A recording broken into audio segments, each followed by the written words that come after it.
Hi everyone, it's me again. This is problem set 1 for econometrics. Well, it's term 2 problem set 1, but never mind. So this is going to go over, we're going to go over all 4 questions. This is for week 5 tutorials. So I did it in advance, just so I wouldn't have to work too much this weekend. But yeah. Okay, I better get started. So yeah, so let's start with question 1. So first of all, we have in an instrumental variable regression model with a given sample, one regressor X and 2 instruments Z1 and Z2. We have the I's here as well. Imagine that we reject the null hypothesis in the test for over-identifying restrictions. Okay, that's probably the most important part. We reject the null for over-identifying restrictions. Alright, so now does this suggest that the covariance of U and Z1 does not equal 0? Well, not necessarily. See, the thing is, if we reject the test for over-identifying restrictions, it's either the case that the covariance of U and Z1 is not equal to 0, or the covariance of U and Z2 is not equal to 0. It could be either. So it's not necessarily the case that this is true. However, for the second case, it generally is true, because one of the IVs is necessarily invalid, we just don't know which one. But because it's invalid, we're going to throw off the error term, so the expected value of the error term is going to be non-zero. So the next one is correct. Okay, question 2. Bolting ahead. This is an empirical one, so it's pretty easy. What we need to do here is we just need to do a standard 2 SLS routine. Now, this means that we don't need to do the full routine manually. We just need to do it within stata. And the stata command for this is ivreg, if you can sort of see that there. Hold on, let me make sure the text is large enough so you guys can see. There we are. So we have ivreg, we've got lwage, which is what we're regressing on, okay? And notably here, we've said that education equals SIBS. This outlines which, what the exogenous variable is and what is an instrument. So because SIBS is an instrument for education, we're going to be using this thing. And it says do it in a robust way, so yeah, we're using robust as well here. But yeah, and then once you've done this, you should get something that looks like this, and you should get the 3 significant digit answers here. Ta-da! Okay, that's that. Now, checking that the instrument is relevant is a pretty easy job. You really just need to regress education on SIBS, and you don't need to do it with an IV either. You just need to show that there is a relationship here, and because we've got a t-statistic of negative 7.53, we can see that it is significant, okay? We want to give an economic intuition. In this case, we're sort of thinking, like, why would siblings be relevant for education? Well, you know, we often see that when we're sort of talking about the number of siblings and the amount of education, we can't spend as much time on each child as we want to before. If I have 10 free hours in my week and I have 1 child, I can spend those 10 hours educating that child. But if I have 10 children, I can only spend an hour on 1. So their education quality from a familial perspective is going to be lower, which might mean that their actual educational quality from a scholastic perspective is going to be lower. So that's sort of why the case. For exogeneity, it must be the case that the amount of siblings is uncorrelated with the error term for wages, which means that, you know, the amount of siblings can't affect the amount of wages you have. And generally this is true. We could maybe reason that having more siblings means you're more competitive and means you get a higher paying job because you're more competitive. But it's a weak relationship, so that's not really the case. Now, manually carrying out 2 SLS in the next bit, okay, what we need to do is we need to do a first stage, we need to do the fitted values, and then we need to do the second stage, okay? So the first stage is going to look very similar to what we did before. Remember, we're just doing reg this time, not IV reg. Okay, so we're going to regress education on all of our variables plus siblings. So you should get something that looks like this, okay? And remember to do it robust, because we need to do it at the same time. Now, to predict the values for education, you simply type predict education just with a new label name. Here I've done education H, but you could use education 2 or education 3, whatever you want. You can also write XB at the end, but if you don't type anything at the end, it'll just assume XB. And we do want XB, so that's okay. All right, Now to do the second one, we regress on log wage again, but this time we're going to use the predicted value for education instead of our sort of, equal sign here. So instead of using education is equal to siblings, we're just going to use education H. And here we see that we've got the exact same coefficient, but we do have different robust standard errors, okay? It's just risen. I'm not entirely sure why this is the case. I think it might have something to do with something called the double estimation effect, but I'm not too sure about that. So you may want to look into that. It's not required, but might be interesting. Okay, now for D, it says use the following two-step procedure. This is giving us a procedure where we're not actually doing the regular first stage, but we're rather just doing a test for relevancy at the start. So I go through this here. I'm going to put these notes in the description, okay, because they're nice and fleshed out. I go through this here, and basically it produces the incorrect coefficient because we've used the fitted values just from education, not from any other variables. So we're just sort of taking account of education, which is inaccurate. So we don't want that. Okay, now time for question 3. This one's a lot more wordy, so please do try to be patient with me. Hold on, I'm going to cough. Pardon me. So here we have a regression equation, which is the per capita income of a country regressed on international trade and within country trade. Okay, and we're going to be using the proximity to other countries for the IV for international trade, and the country's size as a IV for within country trade. Okay, so we'll be using both of those. Now we want to know, how do we construct the instrumental variable estimates? Well, it's just the 2SLS procedure just described again. Here we're going to sort of describe how we do it. We do a first stage, we predict the values, we do a second stage, and we repeat for gamma. Okay, so first one I'm describing out how to do beta. Next one, you just do gamma, you just switch out T for W. That's really just the case. Again, I go over this in a lot more detail in the actual notes below. So if you really want to read what I've done, go there. Provide formal conditions for these estimates to be consistent. Which of them can be tested? So we need relevance and exogeneity. Okay, those are the two main conditions. Now, relevance can always be tested, really. Relevance is just, for example, if I regressed T on P, I would be able to test relevance. But the problem is I can't test exogeneity directly, because exogeneity requires I know what the error is, and you can never know what the error is. So we can never really test exogeneity. So the case is that we can't test exogeneity. It's a very simple case. Explain the economic intuition why the conditions from Part B may be satisfied in this context. Also give one economic justification why at least one of them might be violated. Right. So we sort of outline it here. So the proximity to other countries being an IV for international trade does work, because if we sort of think about, okay, like if I'm an island in the middle of the Pacific Ocean, I'm not really going to have much international trade because it's hard to get to me, right? So that is a fairly relevant proxy. Exogeneity also generally holds because the proximity to other countries doesn't directly affect the per capita income of the country. Plenty of island nations have really high incomes, and plenty of inland nations have very low incomes. In fact, a good example that I brought up here would be Haiti and the Dominican Republic. Now, Haiti and the Dominican Republic exist on the same island and have the same proximity to other countries, but are both have vastly different GDPs per capita. So that's a good example to sort of prove exogeneity. For the country's size and within country trade. So basically we're using within country trade, we're using the country's size to predict their within country trade.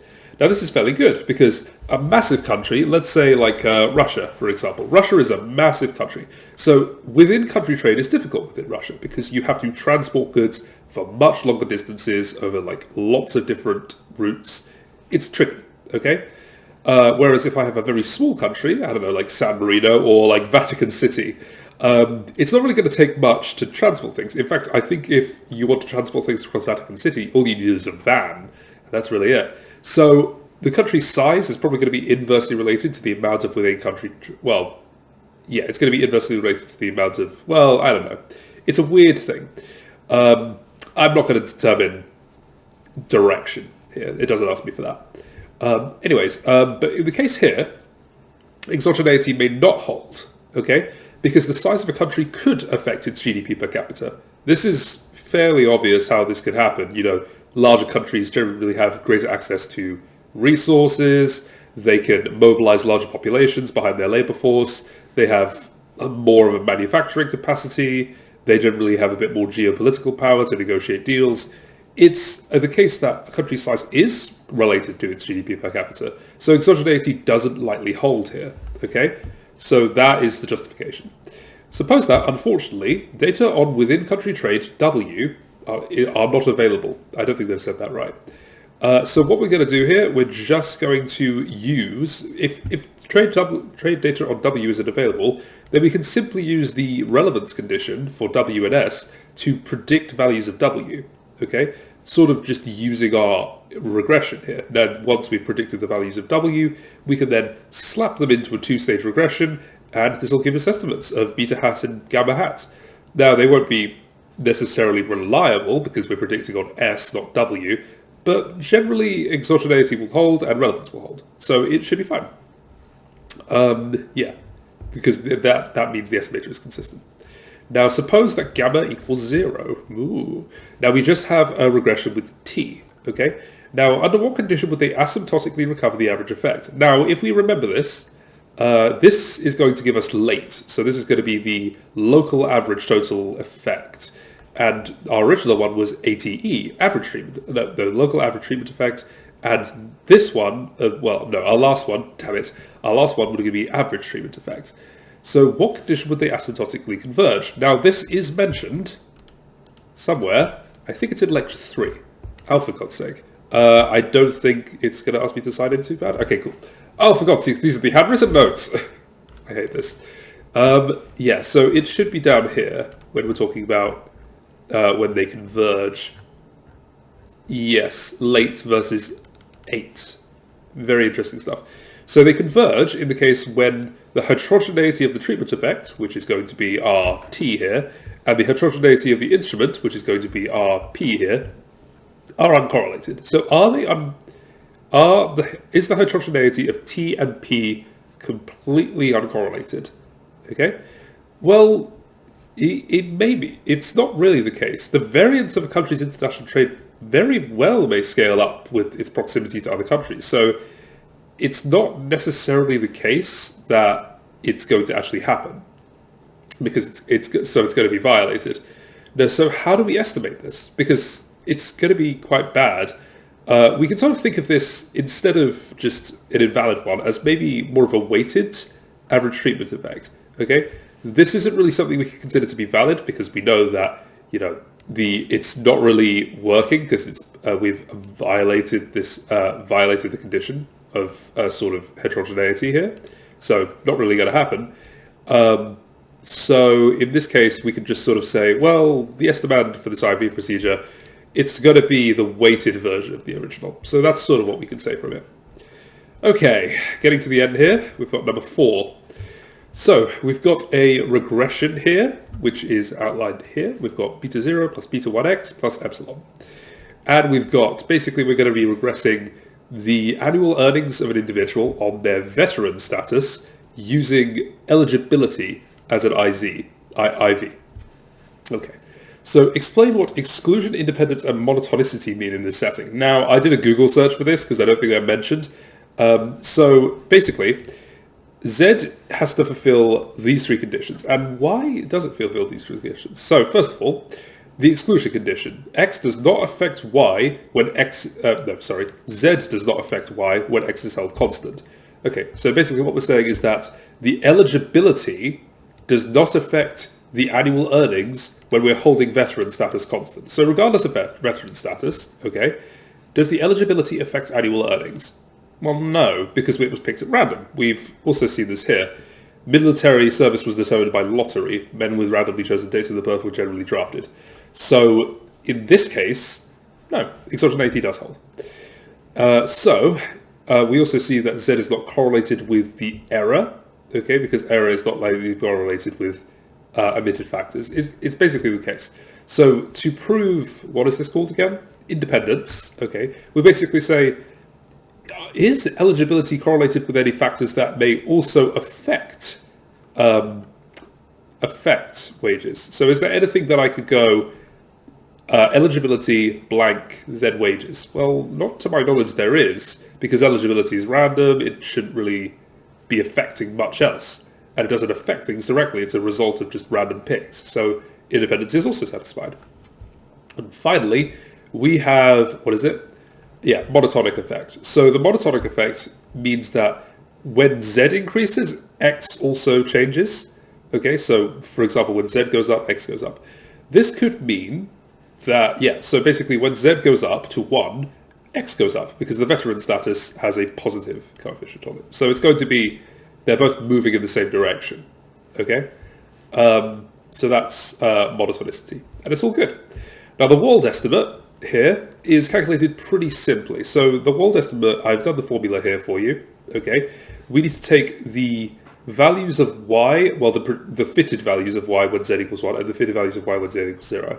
Now, the fitted values of y when z equals 1 is going to be the mean annual earnings, okay, minus the, where was it? Yeah, minus the slope of y on z, which is going to be the mean deducted.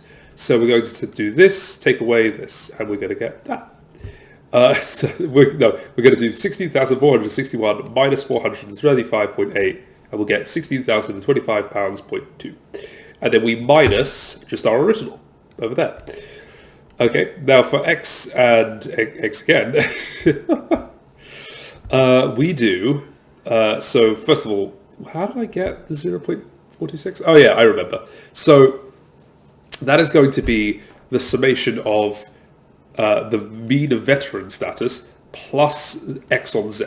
Okay, so these two added together. Okay, this is because this is sort of veteran status irrespective, and this is veteran status plus eligibility. So we're going to add these two together, and then obviously for our last one, we're just going to put down veteran status. If you finish this, you end up with negative 2740.88, so in dollars. So we can say that the effect of being in military service was a negative 0.27 grand effect on your income, which is a significantly large effect. It's quite shocking. So what type of people are never takers here? What type of people are always takers? So which does your Wald group estimate correspond to? So if you think about the context of this is the Vietnam War, okay? And I don't know how much history you guys know, but the Vietnam War was broadly unpopular because it was a pretty shit war. The war is pretty shit generally, so well, it was a pretty shit war. So what people did was that if they were even called to, if they were called up in the draft to go and fight, they would just deny it. They would abstain, they'd stay back home. They'd say, no, I'm not going to fight for the US in Vietnam. So those would be our sort of never takers here. They wouldn't, go fight even if they were asked to. Okay? Now, always takers here would be people who would happily sign up. They'd be military people, more right-wing people, people who are sort of like, yeah, go military. They would sign up even if they weren't asked. They would likely sign up, just go to a military center and be shipped off to the Vietnam War even if they weren't called out in a draft. So those are our always takers. Now, which does our group correspond to? Well, the fact is, we're only thinking about, if you are called, then you go. Okay, so we're going to be sort of thinking about the group of compliers. We're going to be thinking, kind of, my voice fucking broke there. We're going to be thinking about compliers here. So we're going to people who are complying with the draft. So we're going to say like, okay, this is for the group that said, yes, okay, I will go out to the Vietnam War if I'm asked, but I won't if I'm not asked. That's simply it. Now, what is the fraction of compliers in this sample? Well, very easily, we can see it from the slope of x on z. It's going to be about 15.9%. Now, the fact of the matter is that the slope of x on z will tell us a lot about the percentage, okay? For example, if we had always takers in our sample, then it would be 1, right? If I set the z as 0 or 1, then I would go either way. This would be 1. For a regression where it was never takers, it would be 0. Z would not affect me at all. So it would just stay at 0. Very simple. Now, yeah, what is it? What was the other question? How would you measure the fraction of never takers and always takers if I had data from the paper? Well, we very just simply find the people who have a value of 0 for both x0 and x1, and the fraction of people who have a 1 for x0 and x1 as well. So we're just going to very easily just find that in the data frame, and then you'll have that very simply. Yeah, that's kind of the case. Okay, I think that is it. I've gone through it pretty quickly. Holy shit, only 20 minutes. Yeah, I went through that pretty quickly. This is going to be in the description. Okay, feel free to look at it. I hope you guys take it easy. I know stuff has been very intense recently. We've had micro and macro and quant all next to each other. And I know that, like, it can sometimes feel lonely and difficult to sort of slog through all the stuff you've got left to do. But I'm just here to say, I believe in you. You can definitely do it. Okay, trust me. I've been at like a shit situation before, and it does get better. Trust me, it does feel better at some point. Okay, so I hope you do all right. Okay, I'm going to go now. It is still Friday night, and it is 9 p.m., so I want to relax. Yeah, I hope you have a nice night, and I guess I'll see you later. Bye.